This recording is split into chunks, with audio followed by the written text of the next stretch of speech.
জয় মা কালী, জয় বাবা শনিদেব, জয় বাবা ভোলেনাথ।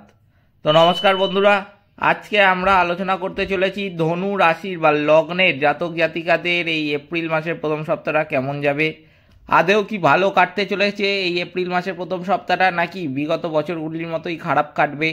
এছাড়াও আপনাদের মধ্যে বহু মানুষ আছেন জানেন, বহু মানুষ আছেন জানেন না। যারা জানেন না তাদের উদ্দেশ্যে বলছি যে 29 মার্চ 2025 শনিদেব মীন রাশিতে প্রবেশ করে রাহুর সঙ্গে কিন্তু একটা জুটি তৈরি করেছেন। জ্যোতিষশাস্ত্রে কিন্তু শনি ও রাহুর সেই জুটিকে একসঙ্গে বিনাশকারী জুটি হিসাবে মানা হয়। বিনাশকারী শব্দটা শুনেই আপনারা বুঝতে পারছেন যে জিনিসটা খুব একটা ভালো নয়, এটা কিন্তু অত্যন্ত খারাপ একটা সময়। এই প্রভাব কিন্তু অবশ্যই মানব জীবনের উপর এসে পড়বে। সেটা বহু রাশি বা লগ্নের মানুষদের ক্ষেত্রে কিন্তু নেগেটিভ হতে পারে, আবার বহু রাশি বা লগ্নের মানুষ আছে যাদের ক্ষেত্রে কিন্তু এই প্রভাবটা পজিটিভ হবে। কিন্তু মানব জীবনের উপর কিন্তু এর প্রভাব অবশ্যই পড়বে। বহু রাশি আছে কিন্তু যে এই প্রভাবের জেরে অত্যন্ত লাভবান হতে চলেছেন, আবার বহু রাশি আছে কিন্তু এই প্রভাবের জেরে ক্ষতিগ্রস্ত হতে চলেছেন। তবে এখানে ভয় পাওয়ার সেরকম কিছু নেই। আমি কিন্তু এই প্রভাবের হাত থেকে বাঁচতে আপনাদের এমন কিছু টোটকা বলে দেব, যেগুলো যদি আপনি মেনে চলেন এই বিনাশকারী জুটির প্রভাব কিন্তু আপনাকে স্পর্শ করতে পারবে না, আপনার কোনো ক্ষতি কিন্তু এই সময় করতে পারবে না। তাই জন্য অবশ্যই সেই টোটকাগুলো আপনাদের মানতে হবে। সেই টোটকাগুলো কিন্তু যেগুলো আমি বলবো যে বিনাশকারী জুটির হাত থেকে বাঁচার টোটকা, সেগুলো কিন্তু সম্পূর্ণ আলাদা। সেগুলো আপনাদের এই সময় কিন্তু মানতেই হবে, যে কোনো আপনি রাশির হন না কেন। সেটা শুধু আমি যে ধনু রাশি এই ভিডিওর মাধ্যমে বলছি তা কিন্তু নয়, সমস্ত রাশি যে 12টা রাশি আছে রাশিচক্রের প্রত্যেকটি মানুষকে কিন্তু এই সময় মানতে হবে, কারণ সবার কিন্তু সময় খারাপ যাবে না। বিশেষ করে আমি তো বলছি এখন ধনু রাশি নিয়ে, তাই জন্য অবশ্যই আমি বলবো যে ধনু রাশির জন্য আমি আলাদা কিছু টোটকা বলে দেবো। যাদের নেগেটিভিটির পরিমাণ বেশি, যাদের জীবনে কোনো কাজ করতে ভাল লাগে না, যাদের জীবনে আর্থিক, মানসিক, বৈবাহিক, শারীরিক বিভিন্ন দিক থেকে সমস্যা লেগেই রয়েছে, সমস্যা কাটতে চায় না, সমস্যার সমাধান তারা খুঁজে পায় না, তাদের জন্য আলাদা কিছু টোটকা মানতে হবে। এছাড়াও আমি বলবো সেই বিনাশকারী জুটির হাত থেকে বাঁচতে গেলে কিন্তু অবশ্যই আরও কিছু টোটকা আপনাদের মানতে হবে। সেই টোটকা কিন্তু আমি বলবো সবাই মানতে পারেন, সেটা কোনো ধনু রাশি যে শুধু মানতে পারে এমন কোনো কথা নয়। তাই জন্য আমি বলবো যে আপনার আশেপাশে যারা আছেন, যাদের আপনি মঙ্গল কামনা করেন, তাদের উদ্দেশ্যে কিন্তু এই ভিডিওটা পাঠিয়ে দিন। ধনু রাশির জন্যও আলাদা টোটকা আছে, এছাড়াও ধনু রাশি সমেত সমস্ত রাশিকেই কিন্তু সেই বিনাশকারী জুটির হাত থেকে বাঁচার টোটকা আমি বলে দেবো, সেগুলো মানতে হবে। সেই সমস্ত টোটকাগুলো কখন মানবেন সেটাও আমি বলে দিচ্ছি। সেই সমস্ত টোটকাগুলো মেনে চলার প্রধান সময় কিন্তু আমি বলবো এপ্রিল মাস। তবে এক্ষেত্রে যদি আমি বলবো যে আপনাদের উদ্দেশ্যে আমি ভিডিওটা মার্চ মাসের শুরুতেই করে দিচ্ছি, তার কারণ ভিডিওটা আপনাদের কাছে পৌঁছাতেও কিছুটা সময় লাগতে পারে ইউটিউবের পক্ষ থেকে। তাই জন্য অবশ্যই আমি বলবো যে আপনারা যদি আমার কথাগুলো মার্চ মাসের শুরুতে, শেষে কিংবা মধ্যবর্তী সময় যখনই শুনুন না কেন, তবে থেকে কিন্তু মানতে শুরু করে দিন। এপ্রিল মাসের থেকে আপনাদের কিন্তু এগুলো করতেই হবে, কিন্তু যত তাড়াতাড়িও শুরু করতে পারবেন তাতে কিন্তু কোনো ক্ষতি হবে না, উল্টে ভালো হবে আপনাদের। তাই জন্য অবশ্যই এটা আপনাদের মাথায় রাখতে হবে। আপনাদের কাছে অনুরোধ করব একটা, যে ভিডিওটিতে অবশ্যই একটি লাইক, শেয়ার এবং চ্যানেলটিকে সাবস্ক্রাইব করে আমাদের পাশে দাঁড়াতে ভুলবেন না, এবং কমেন্ট বক্সে কিন্তু অবশ্যই জানান জয় মা কালী। মা দক্ষিণা কালী কিন্তু আপনাদের সমস্ত বিপদ ও দুঃখের হাত থেকে রক্ষা করবেন। তো চলুন ভিডিওটিতে ফেরা যাক। এই ধনু রাশি কিন্তু হলো রাশিচক্রের নবম রাশি। বৃহস্পতি দেব হলো এই রাশির অধিপতি। ধনু রাশি বা লগ্নের জাতক জাতিকাদের জীবনে শনির ঢাইয়া কিন্তু শুরু হবে 2.5 বছরের জন্য। সেটা শুরু হচ্ছে কিন্তু 29 মার্চ 2025 থেকে। এর ফলে এই রাশি বা লগ্নের জাতক জাতিকাদের জীবনে কিন্তু ছোট বড় নানান রকম পরিবর্তন ঘটবে। এই এপ্রিল মাসের প্রথম সপ্তাহে কিন্তু আমি বলবো ধনু রাশি বা লগ্নের জাতক জাতিকাদের একটু বিশেষ সতর্ক থাকা প্রয়োজন। এই সময় কিন্তু আমি বলবো যে এই ধনু রাশি বা লগ্নের জাতক জাতিকাদের সময় কিন্তু খুব একটা ভালো যাবে না। বিভিন্ন রকমের সমস্যা যেগুলো তাদের জীবনে বহুদিন ধরে চলছিল, আমি কিন্তু বলবো সেই সমস্যা এই সময় কিন্তু একটু বাড়তে দেখা যেতে পারে। এই শনি ও রাহুর যে জুটি, যেটা 29 মার্চ 2025 শনিদেব মীন রাশিতে প্রবেশ করে রাহুর সঙ্গে যে জুটিটা তৈরি করবেন, সেই জুটিটাকে আপনাদের জানিয়ে রাখি যে একসঙ্গে পিশাচ যোগও কিন্তু বলা হয়। এর যেমন একটা নাম রয়েছে, একটু আগে আপনাদের বললাম যে বিনাশকারী জুটি হিসাবে এটাকে জ্যোতিষশাস্ত্র অনুসারে মানা হয়, তেমনি এটাকে কিন্তু পিশাচ যোগও বলা হয়। পিশাচ যোগ নাম শুনেও তো আপনারা বুঝতেই পারছেন যে এটা খুব ভালো জিনিস নয়। তাই জন্য এই সময় কিন্তু ধনু রাশি বা লগ্নের জাতক জাতিকাদের পিশাচ যোগের ফলে খুব একটা ভালো হবে না। তারা বিভিন্ন রকম সমস্যায় কিন্তু এই সময় পড়বেন। তবে বেশি সমস্যা কিন্তু আসতে পারে এই সময় তাদের নিজেদের জন্য। কারণ নিজেদের কারণে যেটা আমি বলছি তার কারণ হলো যে এই সময় অনেক কিছু জিনিস আপনার জীবনে ঘটতে দেখা যাবে কিন্তু নিজেদের ক্রোধের জন্য। তাই জন্য অবশ্যই এই সময় কিন্তু ক্রোধটাকে যতটা পারবেন সংযত রাখবেন। ক্রোধটাকে কিন্তু এই সময় বেরিয়ে আসতে দেবেন না, বাড়তে দেবেন না ক্রোধটাকে, আমি বলবো বিশেষ করে। কারণ এই সময় ক্রোধের জন্য কিন্তু আপনার ক্ষতি, যেটা খুব কম থেকে যাওয়ার কথা ছিল, সেটা কিন্তু অত্যাধিক বেড়ে যেতে পারে আপনার নিজের জন্য। এই সময় ধরুন আমি বলতে চাইছি যে আপনি অফিসে গেলেন কিংবা ব্যবসায় গেলেন, কাজে গেলেন, আপনি সেখানে গিয়ে দেখলেন এমন কোনো কাজ বা কোনো এমন জিনিস ঘটছে যেটা আপনার পছন্দ নয়। আপনি সেটা দেখে কিছু করতে পারলেন না, কিন্তু আমি বলবো যে সেইটা দেখে আপনি এতটাই ক্রোধিত হয়ে গেলেন, উল্টে যেটা আপনি কিছু করছিলেন না তাও কিছু হচ্ছিল না আমি বলবো সেই কিছু না করার জন্য, তারপরে আপনি নিজে এতটাই ক্রোধিত হয়ে গেলেন যে আপনি তার জন্য কিছু একটা করে বসলেন, আর তার জন্য কিন্তু আপনি একটা মারাত্মক রকমের বিপদ জীবনে ডেকে আনলেন। তাই জন্য অবশ্যই আমি বলবো এই সময় কিন্তু বহু কাজ এরকম আপনি নিজেই দেখতে পাবেন সেই সময়টা যে আপনি ক্রোধিত হয়ে পড়ছেন। ক্রোধ আপনাকে কিন্তু চেপে ধরবে, কিন্তু আপনাকে কিন্তু সেটা থেকে বিরত থাকতে হবে, আপনাকে কিন্তু সেটা নিজেকে কন্ট্রোল করতে হবে। এই সময় যদি আপনি ক্রোধকে একবার কন্ট্রোলে রাখতে পারেন, আমি বলবো আপনি কিন্তু আগামী দিনের রাজা হয়ে উঠবেন। তাই জন্য অবশ্যই নিজের ক্রোধকে কন্ট্রোলে রাখবেন। ক্রোধকে যদি কন্ট্রোলে রাখতে পারেন এই সময় কিন্তু বহু সমস্যার হাত থেকে কিন্তু আপনি রেহাই পাবেন। এই সময় যেটা দেখা যাচ্ছে যে এই শনি ও রাহুর জুটি চতুর্থ ঘরে থাকবে। শনির ঢাইয়াও কিন্তু শুরু হবে, আপনাদের যেটা আগেই বললাম যে 29শে মার্চ 2025 থেকেই রাহু চতুর্থ ঘরে কিন্তু থাকবে, যার ফলে কিন্তু এই সমস্যাগুলো আরও বাড়বে।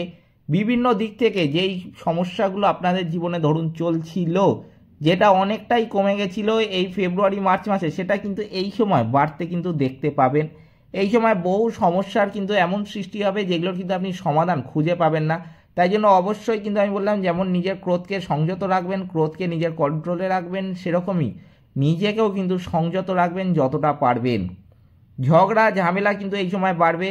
যে কোনো কাজে আপনি ধরুন রাস্তা দিয়ে যাচ্ছেন বা আপনার পাড়ায় আছেন বা আপনি অফিসে কোথাও আছেন, আপনার সাথে ঝগড়া ঝামেলা কিন্তু হচ্ছে না, আমি বলবো আপনার অন্য কলিগের সাথে হচ্ছে বা অন্য আপনার পাশের কেউ চেনা পরিচিত কারোর সাথে অন্য কারোর ঝগড়া ঝামেলা হচ্ছে, আমি বলবো আপনি কিন্তু সেই ঝগড়া ঝামেলায় মাথা গলাতে এই সময় যাবেন না। এই সময় সেই ঝগড়া ঝামেলা কিন্তু আপনাকে অত্যন্ত বড় একটা বিপদের সম্মুখীন করে তুলবে এবং সেই সমস্যা কিন্তু এতটাই বেড়ে যাবে আপনি কিন্তু সেই সমস্যার সমাধান আগামী দিনে খুঁজে পাবেন না। এমনকি আমি এটাও বলে রাখছি যে সেই সমস্যা কিন্তু এতটা বেড়ে যেতে পারে যে সেটা পুলিশ কোর্ট কেস অবধিও চলে যেতে পারে ব্যাপারটা। তাই জন্য অবশ্যই নিজেকে সতর্ক রাখবেন, কোনো ঝগড়া ঝামেলায় জড়াতে যাবেন না। আপনার বাড়িতেও কিন্তু এই সময় ঝগড়া ঝামেলা একটু বাড়তে পারে, কিংবা আমি বলবো আপনার প্রেম জীবনেও কিন্তু এই সময় একটা ঝগড়া ঝামেলার যোগ লক্ষ্য করা যাচ্ছে। কারণ যেহেতু এখানে দেখা যাচ্ছে রাহু আপনার চতুর্থ ঘরে থাকবে, রাহু যতদিন না অন্য রাশিতে যাচ্ছে ততদিন কিন্তু এই সমস্যার সম্মুখীন আপনাদের হতে হবে। ঝগড়া ঝামেলা কিন্তু আমি বললাম যে বাড়বে আগের থেকে। মায়ের স্বাস্থ্য যেটা আছে সেটাও কিন্তু এই সময় অবনতি হতে পারে, মায়ের স্বাস্থ্য খারাপ থাকবে। তাই জন্য মায়ের যদি বলবো যে এরকম কোনো সমস্যা কোনো রোগ আপনারা দেখাচ্ছিলেন না, ডাক্তার দেখাচ্ছিলেন না, যদি ফেলে রাখেন, আমি কিন্তু বলবো যে ছোট রোগ ভেবে আপনারা ফেলে রেখে দিয়েছেন। বিশেষ করে আপনারা এই ভুলটা করেন যে আপনার মায়ের কোনো রোগ হয়েছে, সেটা আপনার মা বলেছে আপনাকে যে ছোট রোগ ফেলে রেখেছে, আপনিও সেটাকে গা ছাড়া লাগাম ছাড়া মনোভাব দেখিয়ে ফেলে রেখেছেন, বা কিংবা আমি বলবো যে আপনার মনে নেই, কাজকর্মের জন্য আপনি ভুলে গেছেন। অবশ্যই কিন্তু এই সময় খোঁজ নিন, আর যদি এরকম কোনো রোগ থাকে অবশ্যই নিরাময় করার চেষ্টা করুন। কোনো রোগকে ফেলে কিন্তু রাখতে যাবেন না এই সময়, এটা কিন্তু আপনাদের বারবার আমি বলে রাখছি। রাহু শনি কিন্তু যেটা দেখা যাচ্ছে যে দশম ঘরকে দেখবে, তাই চাকরি ক্ষেত্রে কিংবা ব্যবসা ক্ষেত্রে আমি বলবো অতটা উন্নতি কিন্তু এই সময় লক্ষ্য করতে পারবেন না। এই সময় আপনার কিন্তু সময় অতটা ভালো যাবে না, আপনাদের পক্ষে নেই। তাই জন্য আমি বলবো অবশ্যই কিন্তু ব্যবসায়ী যারা আছেন এই ধনুরাশি বা লগ্নের জাতক জাতিকাদের মধ্যে ব্যবসা ক্ষেত্রে কিন্তু কোনো বড় ডিসিশন এই সময় নিতে যাবেন না, যতটা পারবেন বড় ডিসিশন নেওয়ার থেকে বিরত থাকবেন। আপনারা ধরুন কোথাও কোনো দোকান কিনেছেন কিংবা দোকান ভাড়া নিচ্ছেন ব্যবসার জন্য, কিন্তু সেই দোকান শুরু করছিলেন না, অনেক দিন হয়ে গেল পড়ে রয়েছিল সেই দোকান, ভাবছিলেন এই মাসে শুরু করবো। আমি কিন্তু বলবো এই মাস কিন্তু আপনাদের জন্য শুভ নয়। যদি পারেন এই মাসটা কিন্তু দাঁড়িয়ে যান, এই মাসে কিন্তু এই সমস্ত কাজ একদম করতে যাবেন না। কোনো ব্যবসা সংক্রান্ত বড় ডিসিশন আমি বলবো কিন্তু নিতে যাবেন না। যতটা পারবেন কিন্তু ব্যবসা সংক্রান্ত কিংবা চাকরি ক্ষেত্র সম্পর্ক যে কোনো ডিসিশন থেকে এই সময় বিরত থাকবেন। কিছুদিন পর সময় ভালো হলে আমি আবার আপনাদের উদ্দেশ্যে নতুন ভিডিও বানিয়ে আপনাদেরকে অবগত করে দেবো যে সময় এখন ভালো হয়েছে, আপনি ডিসিশন নিতে পারেন। কিন্তু যতদিন না জানাচ্ছি আমি কিন্তু বলবো যে আপনারা এরকম ব্যবসা সংক্রান্ত কোনো ডিসিশন নিতে যাবেন না। ব্যবসা যেরকম চলছে সেরকমই চালান। ব্যবসার জন্য কিন্তু এই সময় লোনও করতে যাবেন না, কিংবা আমি বলবো যে ব্যবসার জন্য কিন্তু এই সময় কাউকে ব্যবসা বাড়ানোর জন্য, যেহেতু ব্যবসা চলছে না তাই জন্য ধরুন আপনাকে কেউ এসে এই সময় বলতে পারে যে আপনাকে অনেক টাকার আমি জিনিস নেব, কিন্তু আপনি যতটা বিল হবে ততটা দিতে পারবো না, তার থেকে কিছুটা কম দেবো, কিন্তু চিন্তা করার কোনো কারণ নেই, আমি পরের সপ্তাহে কিংবা দুদিন পর এসে আপনাকে সেই টাকাটা মিটিয়ে দিয়ে যাব। আপনার চিন্তার কোনো কারণ নেই, আপনাকে প্রতি মাসে আমি এত এত টাকার জিনিস নেব এরকম আপনাকে বোঝাতে পারে। আমি কিন্তু বলবো ভুলেও এই ফাঁদে কিন্তু পা দিতে যাবেন না। এই সময় যতটা ব্যবসা চলছে ততটাই চলুক, অতিরিক্ত লোভ কিন্তু এই সময় করতে যাবেন না। এই লোভ কিন্তু আপনাকে কদিন পরই একটা মারাত্মক রকমের বিপদে ফেলে দেবে, তাই জন্য অবশ্যই এটাও মাথায় রাখবেন। এছাড়া আমি বলবো যে ধনুরাশি বা লগ্নের জাতক জাতিকারা ভাবছিলেন যে চাকরি ক্ষেত্রটাকে চেঞ্জ করব, চাকরি করব না, আমি যেখানে কাজ করছি সেখানে করব না, অন্য জায়গায় আমি একটা চাকরি খুঁজেছি সেখানে করব, কিংবা আমি বলবো যে চাকরিটা এখানে করছিলাম আমি আর ভাল লাগছে না আমার, আমি এবার নতুন কোম্পানিতে শিফট হতে চাই, অনেক দিন হয়ে গেল এখানে আর ভাল লাগছে না, স্যালারিও কম, আমার দেখা হয়ে গেছে। এই সমস্ত ডিসিশন কিন্তু এই সময় নিতেও যাবে না। আমি কিন্তু বলবো যদি আপনার চাকরি সংক্রান্ত কোনো প্রাইভেট জব থেকে নতুন অফারও আসে এই সময়, আমি বলবো যদি একটুখানি দাঁড়িয়ে যেতে পারেন অত্যন্ত মঙ্গল হয়। এই হপ্তাহটা পারলে দাঁড়িয়ে যান, এই হপ্তাহটায় কিন্তু চাকরিতে জয়েনও করতে পারবেন না, সেটা কাজটা কিন্তু শুভ হবে না। তাই জন্য যে কোনো শুভ কাজ থেকে কিন্তু, সেটা চাকরি হোক কিংবা ব্যবসা ক্ষেত্র হোক, যে কোনো কাজ থেকে কিন্তু বিরত থাকবেন। এই সময় যেটা দেখা যাচ্ছে যে বৃহস্পতি ষষ্ঠ ঘরে থাকবে, তাই জন্য শত্রুর সংখ্যা কিন্তু আপনাদের আগের থেকে অনেকটাই কমবে। এই সময় কিন্তু নতুন শত্রু আপনাদের সৃষ্টি হবে না, নতুন শত্রু আপনাদের বাড়তে যাবে না, সেই ব্যাপারে কিন্তু নিশ্চিত থাকুন। এবং এটাও কিন্তু দেখা যাবে যে এই সময় বহু শত্রু আপনাদের অনেক দিন আগে যিনি ক্ষতি করেছেন এই সময় কিন্তু আপনার সাথে মিত্রতা করতে আসতে পারে, আপনার সাথে মিত্রতার সম্পর্ক কিন্তু স্থাপন করতে চাইতে পারে। আমি বলবো সেটাও কিন্তু পারলে আপনি যদি পারেন ক্ষমা করে দিতে তো ক্ষমা করে দেবেন, আর যদি আপনার মনে হয় আপনি ক্ষমা না করতে পারেন তো পুরোটাই আপনার উপর নির্ভর করছে, এক্ষেত্রে আমার কিছু বলার নেই। তবে আমি বলবো এই সময় কিন্তু এই সমস্ত জিনিস আপনি নিজেই লক্ষ্য করতে পারবেন। এরপর আমি বলে রাখি সেই সমস্ত ধনুরাশি বা লগ্নের জাতক জাতিকাদের উদ্দেশ্যে যাদের জীবনে নেগেটিভিটির পরিমাণটা বেশি, যারা কিছু করলেই সফল হন না, অসফলতার হারই কিন্তু তাদের জীবনে বেশি, সেটা কোনো নির্দিষ্ট সময় নেই যে এই বছর থেকে এই বছর পর্যন্ত তাদের খারাপ গেছে কিংবা এত থেকে এত মাস তাদের খারাপ গেছে, এবার হয়তো ভালো আসবে, এরকম কোনো ব্যাপার নেই। তাদের জীবনে বেশিরভাগটা সময়ই তাদের জীবনে খারাপ কাটে, অধিকাংশ সময় কিন্তু তাদের জীবনে সমস্যার সম্মুখীন হতে হয় এবং সেই সমস্যা কিন্তু এতটাই বড় আসে যে সেই সমস্যারও কিন্তু তারা সমাধানটা খুঁজে পায় না এবং সমস্যার পর সমস্যা, সমস্যার পর সমস্যা, এরমভাবেই কিন্তু তাদের জীবন চলতে থাকে।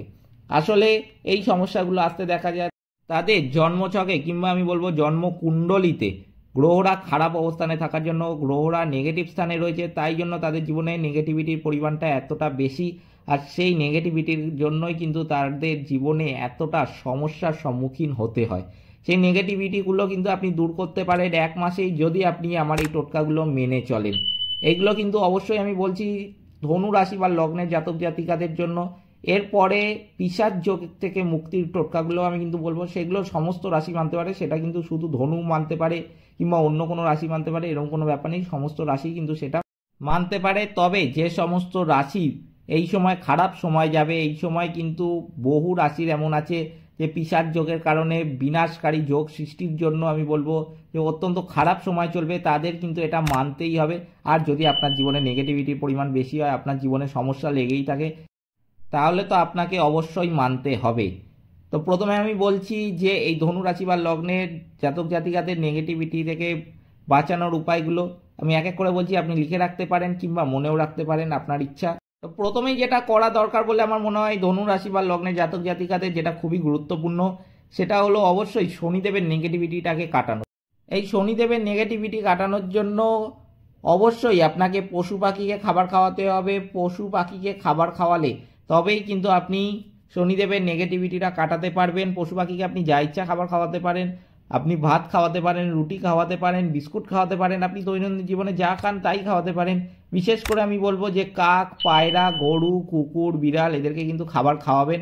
যদি আপনার সামর্থ্য হয় আপনি প্রতিদিন দুবেলা করে খাবার খাওয়াতে পারেন। যদি আপনার সামর্থ্য না হয় আপনি কম খাওয়াতে পারেন, কিন্তু আপনি খাওয়াবেন, আপনার পুরোটাই সামর্থ্যের উপর নির্ভর করছে। কিন্তু অবশ্যই সামর্থ্য মতো খাওয়াবেন। এখানে ভগবান কিন্তু প্রত্যেকটা পদক্ষেপ আপনার লক্ষ্য করছে। আপনি কিন্তু ভালোবেসে মন থেকে খাওয়ালে তবেই কিন্তু ভগবানের আশীর্বাদ লাভ করতে পারবেন, তবেই কিন্তু আপনার নেগেটিভিটিটা কাটবে। দুস্থ গরিব মানুষদের আপনি কিছু দান করতে পারেন। প্রতি মঙ্গলবার দিন হনুমান মন্দিরে ঘিয়ের প্রদীপ জ্বালাতে পারেন, এতে কিন্তু অত্যন্ত শুভ ফল পাবেন আপনারা। হনুমান চল্লিশাও পাঠ করতে পারেন, এতেও কিন্তু বহু নেগেটিভিটির হাত থেকে আপনারা রক্ষা পাবেন। আপনার মানি ব্যাগে একটি দারচিনির কাঠি রাখতে পারেন, এতে কখনো কিন্তু আপনার অর্থাভাব হবে না। প্রতিদিন ফুলের সুগন্ধযুক্ত পারফিউম ব্যবহার করতে পারেন। এখানে বহু ধনুরাশি বা লগ্ন জাতক জাতিকা আছে উগ্র গন্ধটাকে ব্যবহার করেন। আমি কিন্তু বলবো যে এরকম উগ্র গন্ধযুক্ত সুগন্ধি ব্যবহার করতে যাবেন না। সুগন্ধি মাখবেন, সুগন্ধির মতো ফুলের যেন সুগন্ধি হয় সেটা, তবেই কিন্তু আপনার জীবনে নেগেটিভিটিটা কাটবে। এটা কিন্তু আপনাদের অবশ্যই মাথায় রাখতে হবে। আপনার বিছানার ওপর ময়ূরের পালক কিন্তু একটা রাখতে পারেন, এতেও কিন্তু বহু নেগেটিভিটির হাত থেকে আপনারা রক্ষা পাবেন। এরপর আমি বলছি যে পিশাচ যোগ থেকে মুক্তির জন্য কি কি করবেন। পিশাচ যোগের হাত থেকে কিন্তু বাঁচতে গেলে অবশ্যই এগুলো আপনাদের মানতে হবে। এই টোটকাগুলো কখন মানা দরকার, প্রকৃত সময় কোনটা, আমি কিন্তু সেটা আপনাদের ভিডিওর প্রথমেই বলে দিয়েছি। তো চলুন আমি এক এক করে বলছি যেগুলো করতে হবে। প্রথমেই যেটা করা দরকার, যে শনিদেব ও রাহুর যে বীজ মন্ত্র আছে সেটা কিন্তু পাঠ করবেন। অন্ধজনকে খাবার খাওয়াবেন। অন্ধজনকে, যদি আপনি মনে করুন দৈনন্দিন জীবনে কোথাও যাচ্ছেন, আপনি অফিসে যাচ্ছেন, বাজারে যাচ্ছেন কিংবা ব্যবসায় যাচ্ছেন, যেখানেই যান না কেন, আপনি যদি রাস্তায় অন্ধজন দেখেন আপনি কিন্তু দাঁড়িয়ে অন্ধজনের সেবা করবেন, অন্ধজনকে কিছু খাবার খাওয়াবেন। আপনার সামর্থ্য মতো খাবার খাওয়ান, এমন কিছু আমি বলছি না যে আপনাকে খুব দামি কিছু খাবার খাওয়াতে হবে, তা বলছি না। সামর্থ্য মতো আপনি কিছু খাওয়াতে পারেন সেই অন্ধ ব্যক্তিকে, কিন্তু অন্ধ ব্যক্তিকে অবশ্যই দাঁড়িয়ে কিন্তু আপনার খাবার খাওয়াতে হবে। এই সময় অন্ধ ব্যক্তি দেখা কিন্তু ভগবান দেখার থেকে কম কিছু না, তাই জন্য অবশ্যই এটা আপনাদের মাথায় রাখতে হবে। পিশাচ যোগ দূর করার জন্য কিন্তু অবশ্যই তিল, লোহা, সর্ষের তেল, কালো কাপড়, চামড়ার জুতো দান করবেন। তবে আমি এখানেও বলে রাখি যে চামড়ার জুতো বলছি বলে এমন নয় যে আপনাকে ব্র্যান্ডেড জুতো দান করতে বলছি, তা কিন্তু নয়। আপনি আপনার সামর্থ্য মতো কম দামি জুতোও দান করতে পারেন, কিন্তু সেটা যেন অবশ্যই চামড়ার হয়। এছাড়াও আপনাদের কালো কাপড়, সর্ষের তেল, লোহা, তিল ইত্যাদি কিন্তু দান করতে হবে। অমাবস্যার দিন সূর্যাস্তের সময় প্রবাহমান জলে কিন্তু একটা নারকেল ভাসিয়ে দেবেন। এটা কিন্তু খুবই গুরুত্বপূর্ণ, এটা আপনাদের করতেই হবে পিশাচ যোগের নেগেটিভিটি বা পিশাচ যোগের হাত থেকে মুক্তি পাওয়ার জন্য। আমি বলবো প্রতিদিন সংকটমোচন, হনুমান অষ্টক আর সুন্দরকাণ্ড পাঠ করতে পারেন, এতেও কিন্তু পিশাচ যোগের হাত থেকে অনেকটাই ভালো ফল আপনি পাবেন। এগুলো কিন্তু মানতে হবে। এই পিশাচ যোগ থেকে বাঁচার উপায়গুলো যেগুলো এতক্ষণ ধরে বললাম, এগুলো মানতে হবে প্রতিটি রাশির বা লগ্নের ব্যক্তিদের। কোনো নির্দিষ্ট লগ্ন বা রাশির ক্ষেত্রে মানতে হবে তা কিন্তু নয়, প্রতিটি রাশিকে কিন্তু এইটা মানতেই হবে। কখন মানবেন সেটা কিন্তু আপনাদের বলেই দিয়েছি। এছাড়াও আপনি যাদের যাদের মঙ্গল কামনা করেন, আপনি যার যার ভালো চান, তাদের উদ্দেশ্যে কিন্তু অবশ্যই ভিডিওটা ফরওয়ার্ড করে দেবেন, কারণ পিশাচ যোগের হাত থেকে কিন্তু এই সময় প্রতিটি মানুষকে বাঁচতে হবে। এই ছিল ধনু রাশি বা লগ্নের জাতক জাতিকাদের এপ্রিল মাসের প্রথম সপ্তাহের রাশিফল। ভিডিওটিতে অবশ্যই একটি লাইক, শেয়ার এবং চ্যানেলটিকে সাবস্ক্রাইব করে আমাদের পাশে দাঁড়ান, এবং কমেন্ট বক্সে অবশ্যই জানাবেন জয় মা কালী। মা দক্ষিণা কালী কিন্তু আপনাদের সমস্ত বিপদ ও দুঃখের হাত থেকে রক্ষা করবেন। সকলে ভালো থাকবেন, সুস্থ থাকবেন। নমস্কার।